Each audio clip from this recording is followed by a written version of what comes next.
Movie को IMDb पर 7.0 की रेटिंग मिली हुई है। मूवी की शुरुआत होती है जिसमें एक लड़के माइक व उसकी छोटी बहन को दिखाया जाता है जो किसी बात पर झगड़ रहे होते हैं। माइक की छोटी बहन अपने डैड से बोलती है कि माइक ने उसे मारा है, जिस पे उसके डैड बोलते हैं कि माइक कल तुम्हारी बहन की शादी है और तुम हंगामा कर रहे हो। माइक के डैड वॉशरूम का दरवाज़ा खटखटाते हैं तो उनकी बड़ी बेटी जेनी, जिसकी शादी होने वाली है, बोलती है कि उसे प्राइवेसी चाहिए। तभी हरामी माइक बोलता है कि उसे महीना हुआ है और उसे मज़ा आएगा अपनी शादी में। अगले सीन में हम सैम को देखते हैं जिसका आज 16वां जन्मदिन है, लेकिन उसका फिगर सही नहीं है। इस बात को लेकर वह थोड़ा परेशान होती है और अपने आप को आईने में देख रही होती है। अगले सीन में सैम की फैमिली के सभी लोग अपने काम में बिजी होते हैं। कोई उसे बर्थडे विश नहीं करता, जिससे वह दुखी होती है कि सब लोग उसका बर्थडे भूल गए। सैम अपने कॉलेज में अपने फ्रेंड से बात कर रही होती है। सैम अपनी फ्रेंड को बताती है कि घर में सब लोग उसका बर्थडे भूल गए। क्लास में सैम व उसके सीनियर्स का लव टेस्ट चल रहा होता है, जिसमें उन्हें एक पेपर पर लिखे क्वेश्चन का जवाब देना होता है। सैम अपने आंसर्स लिखकर पेपर को अपने पीछे बैठी फ्रेंड की ओर गिरा देती है। उसकी फ्रेंड क्लास में नींद के मज़े ले रही होती है। उस पेपर को जैक, जो उसका सीनियर होता है, उठा लेता है। सैम व उसकी फ्रेंड क्लास से बाहर आती हैं तो सैम को पता चलता है। सैम उसे बताती है कि उसमें उसने जैक का नाम लिखा था। उसकी फ्रेंड उसके मज़े लेते हुए बोलती है, क्या सच में? जैक को तो पता भी नहीं होगा कि तुम भी इस दुनिया में हो। वह सैम को बताती है कि उसकी एक बहुत हॉट गर्लफ्रेंड है और वह तुमसे सीनियर भी है। अगले सीन में जैक और उसका फ्रेंड वर्कआउट करते हुए सैम के बारे में बात करते हैं। जैक बोलता है, वह मुझे ऐसे घूरती है जैसे मुझसे प्यार करती हो। उसका दोस्त बोलता है, तेरे पास तेरी गर्लफ्रेंड कैरोलिन है तो फिर तू क्यों उसके बारे में सोचता है। अगले सीन में हम एक हॉट बेब को मामला गर्म करते हुए देखते हैं, जो कि जैक की गर्लफ्रेंड कैरोलिन होती है। तभी सैम वहाँ अपनी फ्रेंड के साथ आ जाती है और वह कैरोलिन को देखकर बोलती है कि यह पक्का 3-4 बार फैल हुई है, क्योंकि उसका फिगर बहुत मस्त होता है। सैम व उसकी फ्रेंड बस से घर जा रहे होते हैं। बस में उन्हें 2 चोमू से लड़के मिलते हैं जो उन्हें परेशान कर रहे होते हैं, तो सैम उन्हें बदबू की दुकान बोल देती है, जिससे वे शांत हो जाते हैं। रास्ते में सैम की फ्रेंड बस से उतर जाती है क्योंकि उसका घर पास में ही था। जब लगभग सभी लोग बस से उतर जाते हैं तब एंट्री होती है हमारे फॉर्मर टेड की, जिसकी हरकतें जॉनी सिंस के छोटे भाई से कम नहीं होती। हमारे जॉनी भैया सैम के बगल में आके बैठ जाते हैं और उसे पटाने की कोशिश करने लगते हैं। सैम उसे इग्नोर करने की कोशिश करती है, लेकिन वह सैम को हवसी कुत्ते की तरह सूंघने लगता है। सैम उसे दूर हटने को कहती है तो वह उसे अपनी गर्लफ्रेंड बनने को कहता है, तो सैम उसे बोलती है कि तुम बहुत लल्लू लगते हो, जिससे हमारे जॉनी भैया की बगल में बैठी लड़की के सामने बेइज्जती हो जाती है। सैम घर पहुंचती है जहां उसके नाना नानी आए हुए होते हैं। वो सैम से हाल चाल पूछते हैं, लेकिन उसे बर्थडे विश नहीं करते, जिससे वह थोड़ा सैड हो जाती है। उसकी बड़ी बहन जेनी की शादी के लिए उसके दादा दादी भी आए हुए होते हैं। सैम की दादी उसे देखकर बोलती हैं कि वह अब कली से फूल बन गई है। सैम अपने कमरे में कुछ सोचते हुए लेटी होती है, तभी एक आदमी ऊपर से लटकता है, जिसका नाम लॉन्ग डक डोंग होता है। वह एक चीनी होता है जो सैम की नाना नानी का चेला होता है। सैम अपनी माँ को बताती है कि उसे एक कॉलेज पार्टी में जाना है, तो उसकी माँ बोलती है कि तुम डोंग को भी अपने साथ पार्टी में ले जाओ। सैम बोलती है कि ये तो चंपू लगता है, फिर अपने माँ के कहने में उसे अपने साथ ले जाती है, जहाँ उसकी फ्रेंड भी आई हुई होती है। पार्टी में हमारे जॉनी भैया अपने कुछ चेलों के साथ खड़े हुए होते हैं, जिन्हें वो बताते हैं कि सैम मेरी गर्लफ्रेंड है, जिसे उसने आज ही सेट किया है। उसके चेले उसकी बात पर भरोसा नहीं कर रहे होते। सैम देखती है कि सामने जैक और कैरोलिन साथ में डांस कर रहे होते हैं और वह बहुत सैड हो जाती है। तभी हमारे जॉनी भैया अपने चेलों के सामने धाक जमाने के लिए सैम के पास जाकर उससे बात करते हुए पागलों की तरह डांस करने लगते हैं। सैम गुस्सा होकर वहां से चली जाती है और जॉनी भैया का सबके सामने पप्पू कट जाता है। उसके फ्रेंड उसके मज़े लेने लगते हैं। तब वह बोलता है कि अभी वह थोड़ी सी नाराज़ है, हम लोग आज रात में गुटरगू करने वाले हैं। तब उसके फ्रेंड बोलते हैं कि तुम उसके साथ गुटर गू करने का वीडियो हमें दिखाओ, तभी हम यकीन करेंगे कि वो तुम्हारी गर्लफ्रेंड है। इस पर वह मना कर देता है तो उसके हरामी चेले बोलते हैं कि हम अंडर पैंट को ही सबूत के रूप में मान लेंगे। जॉनी भैया को ना चाहते हुए बात माननी पड़ती है। इधर हम देखते हैं कि चंपू डोंग भी अपनी सेटिंग कर लेता है और उसके साथ लिपट लिपट के खूब मज़े ले रहा होता है। जेक टैड से सैम के बारे में पूछता है कि क्या वो तेरे साथ यहाँ आई है, जिस पर टैड मना कर देता है और वहाँ से निकल लेता है।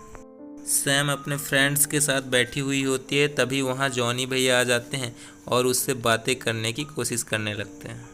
सैम का मूड ख़राब होता है और वह वहाँ से चली जाती है और हमारे जॉनी भैया फिर से अपना कटवा लेते हैं। अगले सीन में सैम एक गैराज में कार में बैठी होती है और हमारे जॉनी भैया फिर से वहाँ टपक पड़ते हैं कच्छे के जुगाड़ के लिए। वह सैम से बातें करता है, जिस पर सैम उसे बताती है कि आज उसका 16वां जन्मदिन है और उसके घर में सभी लोग उसका बर्थडे भूल गए। आज वह बहुत दुखी है। जॉनी भैया उसे विश करते हैं, जिससे उसका मन कुछ हल्का हो जाता है। वह सैम को बताता है कि आज तक उसकी एक भी गर्लफ्रेंड नहीं बनी और ना ही वह किसी के ऊपर अपनी बंदूक चला पाया है। यह सुनकर सैम जोर जोर से हंसने लगते हैं, जिसे हमारे जॉनी भैया खुला निमंत्रण समझकर उसके ऊपर चढ़ने लगते हैं। सैम उसे अपने से दूर करती है और उसे बताती है कि वह जैक को पसंद करती है, पर पता नहीं वो उसे पसंद करता है कि नहीं। तब टैड उसे बताता है कि जैक उसके बारे में पार्टी में पूछ रहा था, जिसे सुनकर सैम बहुत खुश होती है और यहाँ हमारे जॉनी भैया को एक प्यारी सी किस्सी मिल जाती है। टैड उसे बताता है कि उसने अपने फ्रेंड से बोला है कि तुम मेरी गर्लफ्रेंड हो और आज रात हम दोनों गुटरगू करने वाले हैं, तो उन सालों ने सबूत के लिए तुम्हारा अंडरपैंट मांगा है। जैक और कैरोलिन साथ में डांस कर रहे होते हैं और वो दोनों जैक के घर जाकर पार्टी करने का प्लान बनाते हैं। वहाँ उनके दोस्त भी आने वाले होते हैं। सैम जैक से बात करने के बारे में सोचती है, लेकिन जैसे ही वो उसके सामने जाती है तो उसकी बोलती बंद हो जाती है और वो वहाँ से निकल लेती है। अगले सीन में हम देखते हैं कि बहुत से बच्चे टिकट लेकर एक कमरे में जमा हो रहे होते हैं। वो किसी खास आदमी का इंतजार कर रहे होते हैं। तभी हमारे जॉनी भैया आते हैं और सैम की अंडरपैंट दिखाकर सभी के बॉस बन जाते हैं। चंपू डोंग अपनी आइटम के साथ मजे लेते हुए कार में ड्राइव कर रहा होता है। साथ में सैम भी होती है, जो ये सोचकर दुखी हो रही होती है कि इस चंपू को यहाँ आए एक दिन भी नहीं हुआ और इसकी भी सेटिंग हो गई। सैम की बड़ी बहन जेनी अपनी फैमिली के साथ एक रेस्टोरेंट में बैठकर बातें कर रही होती है, जहां उसके मंगेतर नूरी के फैमिली मेंबर्स भी होते हैं। नूरी दिमाग से थोड़ा ढीला है। जैक के घर में ज़बरदस्त पार्टी चल रही होती है, जहां डोंग भी अपनी आइटम को लेकर मज़े लेने के लिए पहुंच जाता है। डोंग के पीछे खड़ी रेड कार में दो प्राणी अपना मामला फिट कर रहे होते हैं। जॉनी भैया भी अपने दो चेलों के साथ वहां पहुंच जाते हैं। डोंग अपनी मशीन के साथ जिम की मशीन चलाने में व्यस्त होता है। जैक सैम से बात करने के लिए बार बार कॉल कर रहा होता है। सैम की नानी उसका फ़ोन रिसीव करती हैं और जैक का जोश ठंडा कर देती हैं। कैरोलिन नशे में धुत जैक के कमरे के पास बैठी हुई होती है। जैक गेट बंद करता है, जिसमें कैरोलिन की चोटी बुरी तरह फंस जाती है। कुछ नशेड़ी लड़कियां आकर उसकी चोटी काट कर उसे बचाती हैं। डोंग अपनी मशीन के साथ जिम में इतनी खतरनाक एक्सरसाइज करता है कि जैक की छत पर होल हो जाता है। जैक के घर का कबाड़ा करके सब लोग पार्टी करके चले जाते हैं। अपने घर की इतनी बुरी हालत देखकर जैक बहुत ही ज़्यादा गुस्सा होता है। जैक देखता है कि एक मेज के नीचे जॉनी भैया बुरी तरह दबे पड़े होते हैं और वह उसे किसी तरह बाहर निकालता है। सैम लेटी हुई होती है तो उसके डैड उसके पास आते हैं और उसे सॉरी बोलते हैं कि जेनी की शादी की तैयारियों के बीच में वो सब लोग उसका बर्थडे भूल गए। उसके डैड उसे बोलते हैं कि बेटा तुम कुछ परेशान दिख रही हो, जिस पर सैम उन्हें अपने और जैक के बारे में सब कुछ बताती है। तो उसके डैड बोलते हैं सब कुछ ठीक हो जाएगा, टेंशन ना। जॉनी भैया जैक को सैम की अंडरपैंट दिखाते हैं। जैक उससे पूछता है कि यह तुम्हारे पास कहाँ से आई, क्या उसका और तुम्हारा मामला फिट है। टैड उसे बताता है कि नहीं, वह तो तुम्हारे पीछे बिल्कुल पागल है। टेड जैक से बताता है कि उससे कोई लड़की सेट नहीं होती, जिस पर जैक उसे कैरोलिन का सैया बनने को बोल देता है। और जैसा कि आप सोच रहे हैं, जॉनी भैया तुरंत मान जाते हैं। जैक जॉनी भैया से कैरोलिन, जो कि शराब के नशे में टल्ली है, घर छोड़ने के लिए बोलता है और अपने पापा की रोल्स रॉयल्स कार भी देता है। वह टैड को सेफ ड्राइव करने के लिए बोलता है। जैक पेड़ में एक बंदर को देखता है, जो कि डोंग होता है। डोंग शराब के नशे में टल्ली होकर पेड़ से नीचे गिर पड़ता है और बेहोश हो जाता है।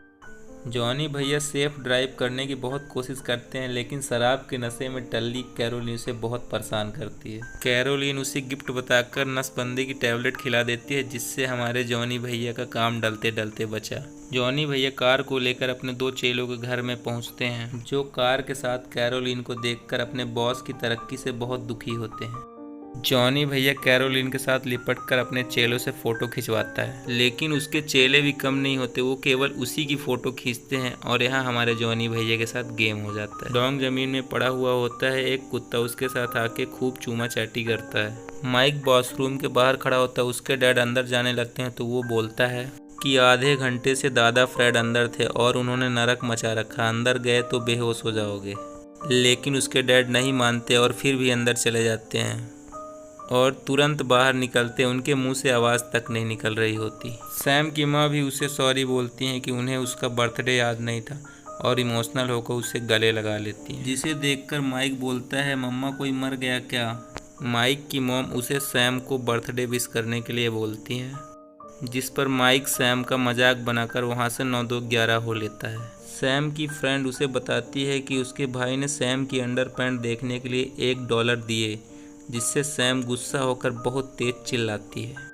सभी लोग जेनी की शादी में जाने के लिए कार में बैठ रहे होते हैं। कार से जाते वक्त सैम के नाना नानी अपने चेले डोंग को जमीन में पड़ा हुआ देखते हैं। वह लोग उसे जगाते हैं, जो बिल्कुल ही टल्ली होता है। सैम के नाना उससे अपनी कार के बारे में पूछते हैं, जिस पर वह बोलता है कि उस खटारे का उसने कबाड़ा कर। ये सुनकर सैम की नानी उसके मेन स्विच पर जबरदस्त लात मारती हैं। जॉनी भैया सेफ ड्राइव करते हुए जैक की कार का कबाड़ा कर देते हैं। कैरोलिन जैक को जगाती है, जिस पर वह उससे बोलता है कि क्या हमारे बीच कुछ हुआ, जिस पर वह उसे बोलती है कि हाँ हुआ तो है शायद।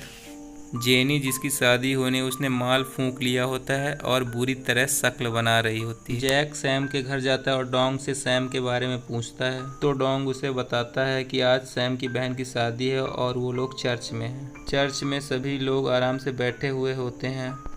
जेनी की माँ उसे बोल रही होती है कि तुम बिल्कुल ठीक हो जाओगी। तभी जेनी के ऊपर भोले के प्रसाद का असर होता है और वह गिर पड़ती है। उसके डैड पूछते हैं कि क्या हुआ, तो उसकी माँ पैर की मोच का बहाना मार देती।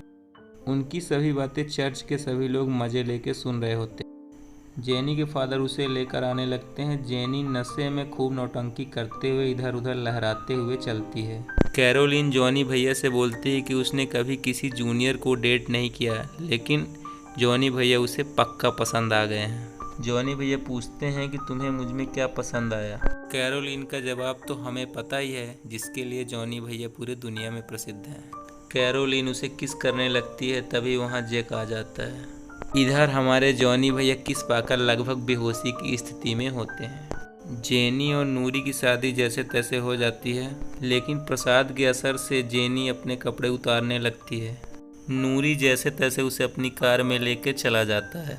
सैम चर्च के अंदर जेनी का कुछ सामान लेने के लिए चली जाती है और जब वह बाहर निकलती है तो देखती है जैक अपनी कार के साथ खड़ा है। वो दोनों एक दूसरे से अपने दिल की बात करते हैं।